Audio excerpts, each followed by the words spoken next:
Welcome back to My First Stage, where we talk about everyone's first stage story, how they got booked on their first stages, and how they use it to grow their business. I am here with recovering college professor turned communication coach, Tim Newman, host of the Speaking with Confidence podcast. And he's going to tell us all how to start speaking with confidence and how he got started. So, Tim, thanks so much for hanging out. Sarah, thanks so much for inviting me. But we're gonna have a good time. Always do. I so usually I have someone fill out a form that tells me all about their story, and I didn't have you do that because I asked you yesterday if you would do this with me. But I know a little bit about your first speaking experience, Mhm. and it was messy. Yeah, and before I get into it, that wasn't the only time that happened. Speaking. Okay, tell everyone what happened. Okay, so the very first time I got in front of a group of people to speak, understand this is back in 1989, so this is long before I was born. anybody around here was born, except for me, I think. And I had just gotten out of the military. I had been an athlete. I'd been leading people, over the last 3, 4, 5 years. And when I got out of the military, went to college, and Sarah, as you know, everybody has to take this wonderful human communications course. Doesn't matter what school you go to, and it's as awful now as it was back then.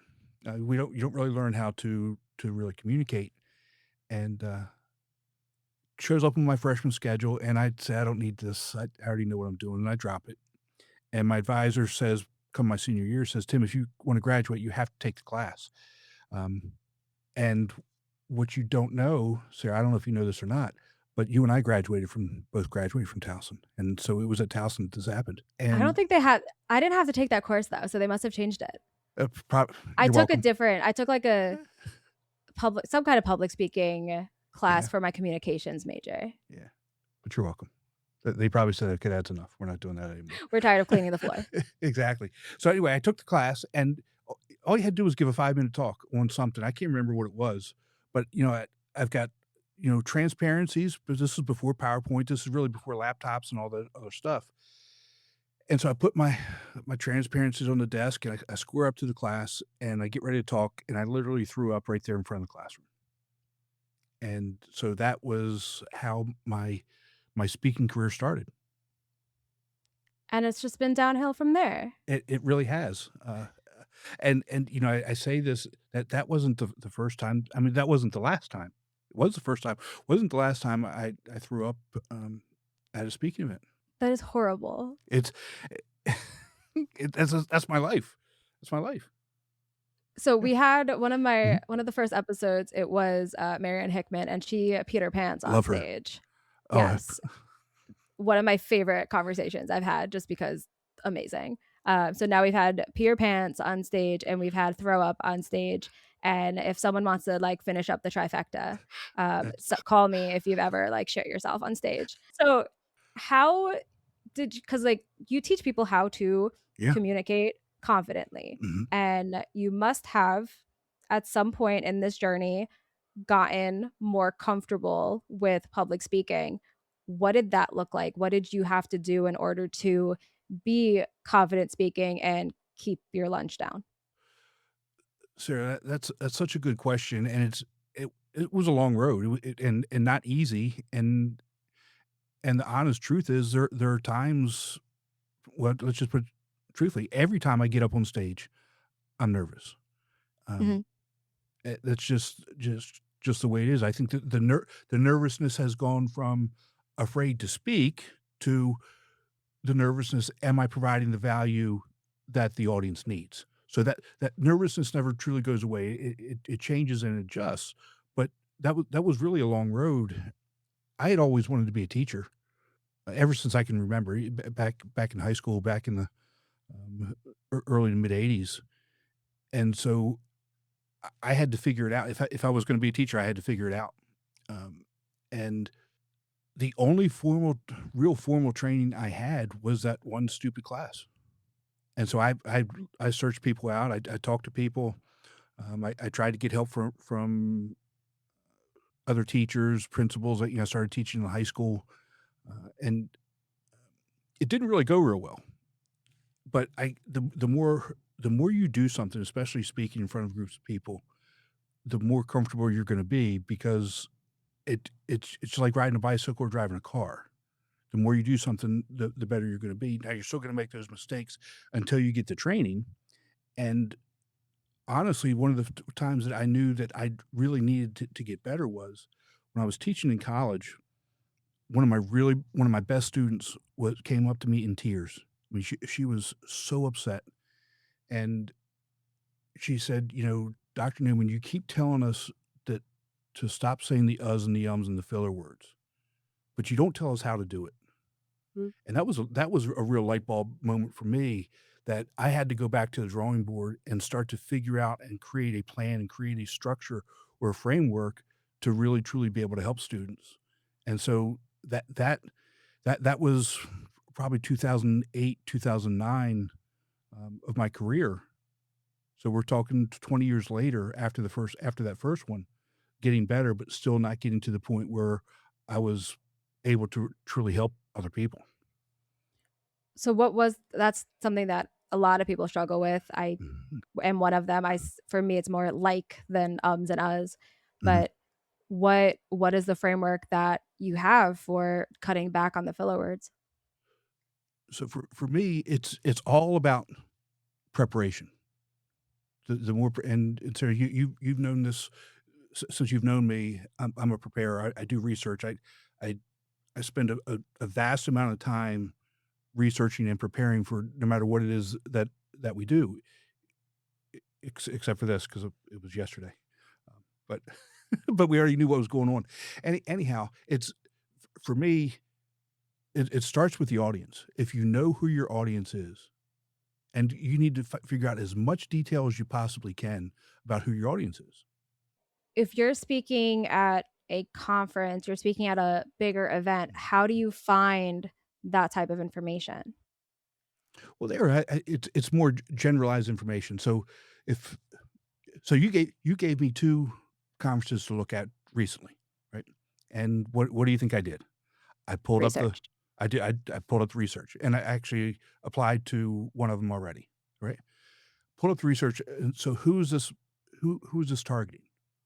And then you start looking at uh, who are who are different members of this organization, and pick out 10 or 15 people on LinkedIn that are members of this organization, and you start to see some other common denominators. So you don't have to actually know each person individually or specifically, but know what the organization's about and what some of those interests of the people that attend these conferences are about, what their knowledge base is, where they went to school, where they study, what's the purpose of the conference. Is those things are all really, really, really important, no matter what it is that you're going to talk about.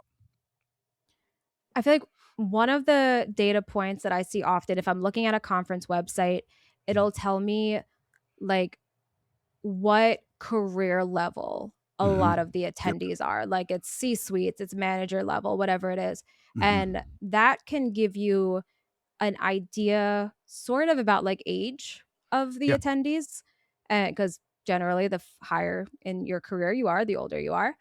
Mhm. And you have a very specific kind of niche because you speak about the generational differences when it comes to communication. Yeah. So if someone is going to speak at a conference where it's a lot of like older professionals, they have to communicate differently versus if they were going to a very young conference. Like the Correct. Gen Zers of the world have a Mhm. very different way of communicating. Yes. Talk about that. What do you have to do differently when your Well, audience is older or younger? that is again, that's such a good question, and it's from my perspective, that's where I talk about me in particular. My generation has really kind of fallen off or failed the younger generations because we haven't really made that attempt to reach out to figure out how they communicate or why they think or do the things the way that they do. Now, I'm I'm a little bit different in that I spent my entire career working with young people, and so it's much easier for me to understand the trends, understand how the hows and the whys, even though I'm not necessarily perfect at it, and I struggle with it at times, but to when you're speaking with different age groups and you're trying to bridge that gap from one age group to another so that they can communicate, that's where you have to actually get those 2 groups of people in the same room and have them talk to each other and facilitate that conversation. One of the things that I like doing is working with the Gen Xers, my generation, and getting them to understand why they should maybe have a Gen Z mentor, right? And kind of flip that script. What are a few key things you've learned when it comes to communicating with Gen Z? Like, the specifics Wow. about that generation Yeah. that really differs from any other one? Yeah, so that's I made 2 real big pivots in my educational career, teaching. One of them was when social media first came out or became bigger, and the second one was when I realized that the way I was, connecting or relating to Gen Z wasn't working. And I mean, I've always had good relationships and connected really well with my students, always. Um but what I was doing wasn't working, and I was really, really frustrated. I had just changed institutions. I'd been at a new institution for about 2 years, and I was so frustrated because it just wasn't I just wasn't connecting with them. And essentially what I did was over the course of about 2 months, I took about 15 kids out to lunch and just started talking to them. Started building trust. That it's essentially what it was, is I started building a little bit more trust and trying to ask questions to understand where they were coming from, why what I was doing wasn't working, what I could or should be doing that was a better way to connect with them, and that really kinda transformed the way I taught. So, I went from being, I was never a strictly lecturer, but I went from being a PowerPoint lecturer to a conversational lecturer and hands-on in classroom type of activities.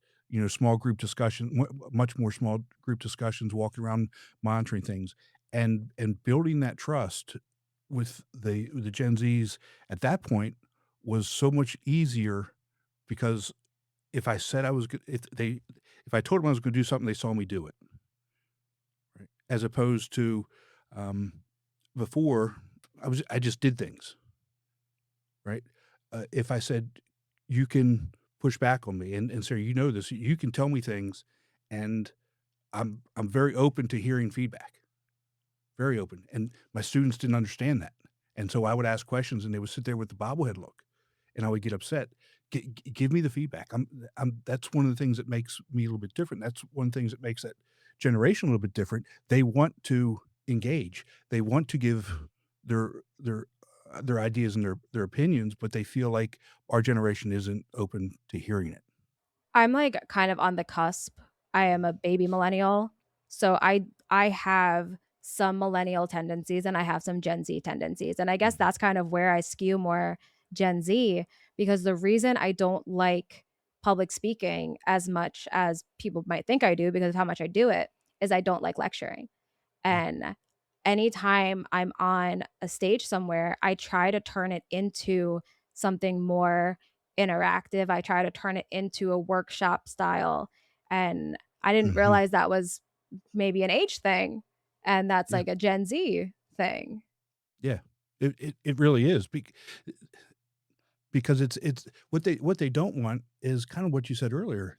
They don't want, you know, the old guy or the old girl up there just telling them, just giving them information.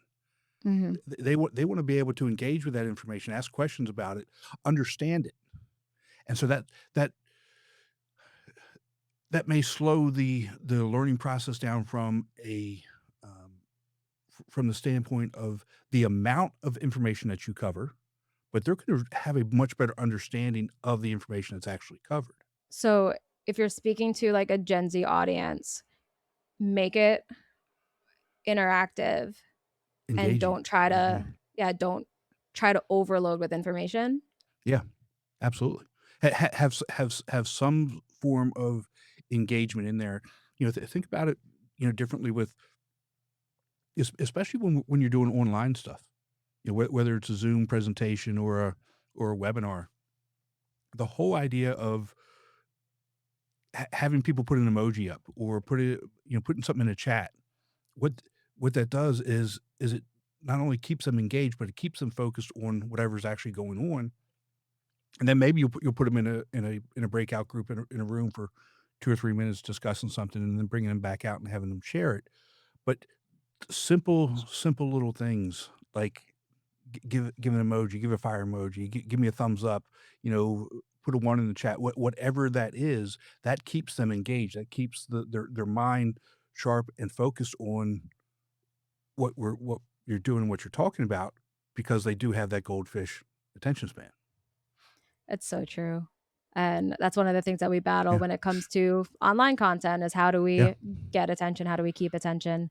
mhm. Have you found any really great ways to get attention off the bat? Like when you start a presentation, when you start a podcast, when you start something that you're doing, how do you start it in a way that's going to get people to want to continue to engage with you or watch what you're doing?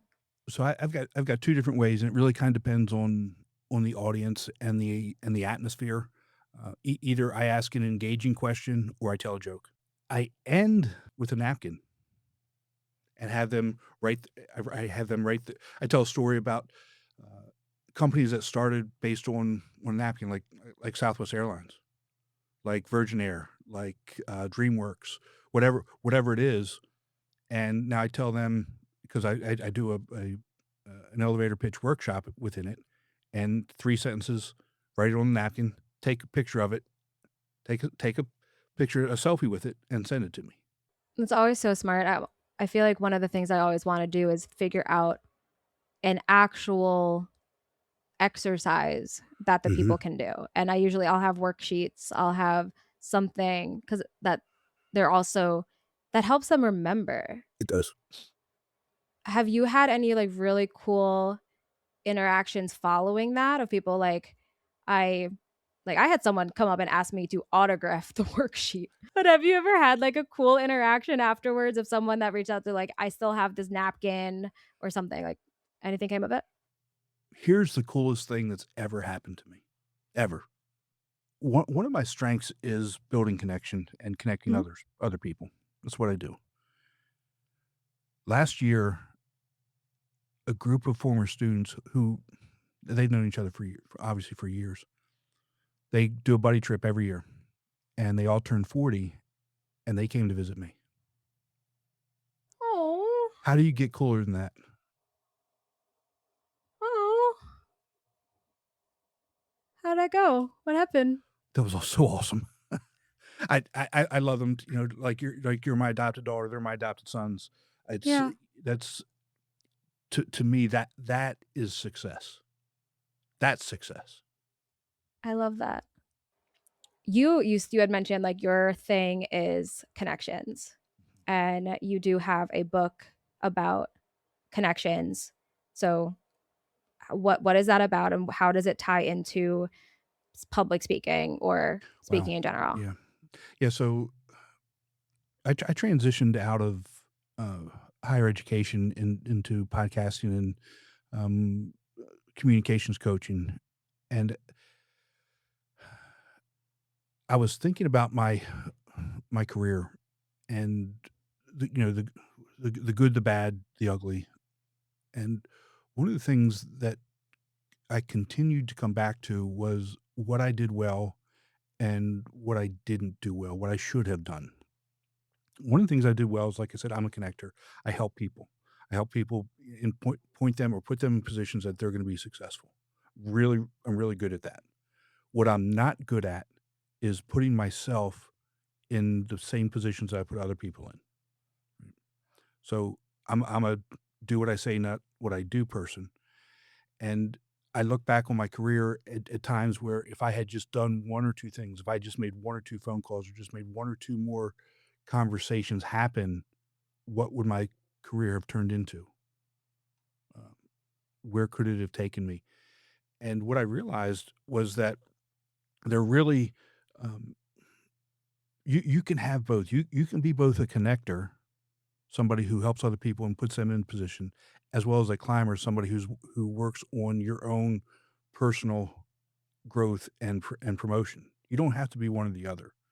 And that's really what the book is about, is taking the best of both and getting rid of the worst of both to becoming the, um, the person that not only helps and provides value to other people, but also grows your own influence and leadership and career.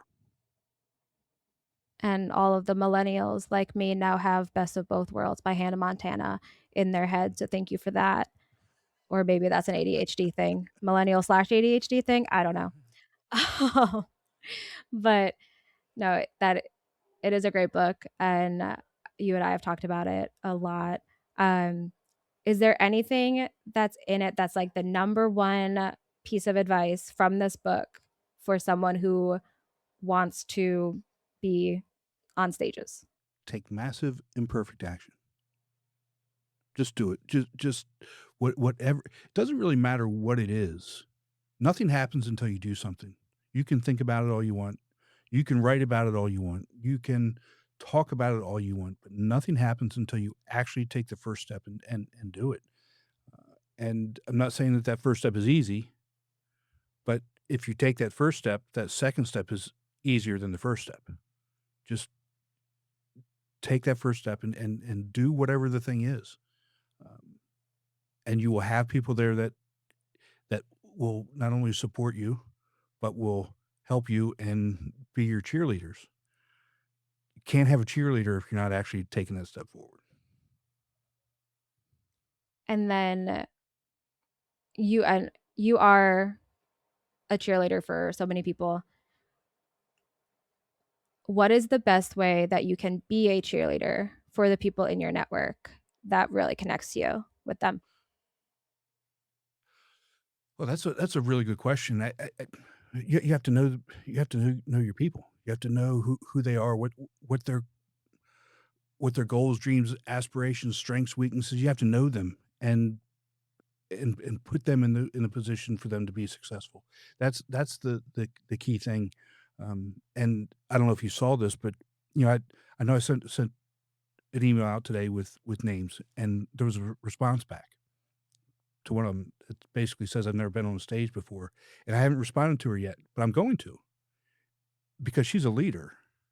She may not be have been on a stage, but she stands up in front of people and leads them, and she has that quote unquote imposter syndrome about being on a stage. And I'm going to encourage her to reach out to you and schedule the freaking meeting and have the conversation and take that step forward. But so I tell people a lot. I don't surround myself with yes people. I want somebody who's going to challenge me and say, So you that's why know, you keep me around. that's why I keep you around. You're going to do it. If you want to get better, you got to do this, right? I Y'all, mean, seriously. all of our meetings, like, Uh, so I don't think we even said this, but I uh, I produce your podcast, mhm, Speaking with Confidence, right.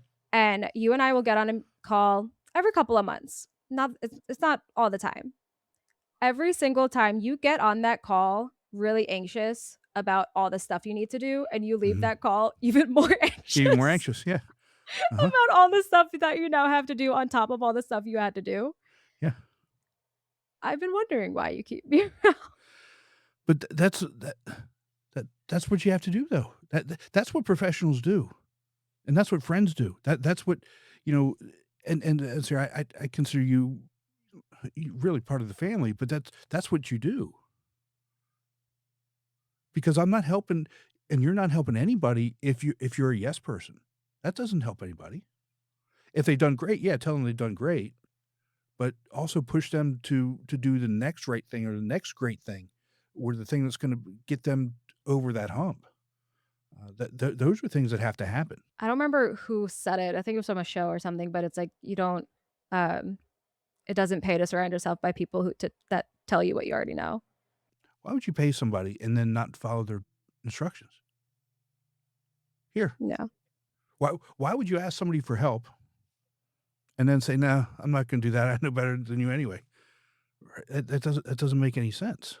It goes back to what we talked about earlier in if you know who the expert is, if you don't care how old you are, I don't care what your background is, if you know something, if I'm talking to somebody else and I know that they know something that I need to know, I'm not gonna go ask them and then disregard what they're saying and then continue to do it my way. That doesn't that's nonsensical. I love that, and I love getting to hang out with you. And where can people find your podcast, find your book, all that fun stuff? The best place to find me is at my website, and that's timnewmanspeaks.com. You could get a free ebook, Top 21 Challenges for Public Speakers and How to Overcome Them. That'll put you on the email list. Send out an email every week about the podcast related episodes and that sort of thing. Awesome. Well, thank you so much for hanging out with me. Everyone that's listening, thank you so much for tuning in. Sorry I missed last week. And come back next week, hopefully, for another My First Stage story. Talk to y'all later.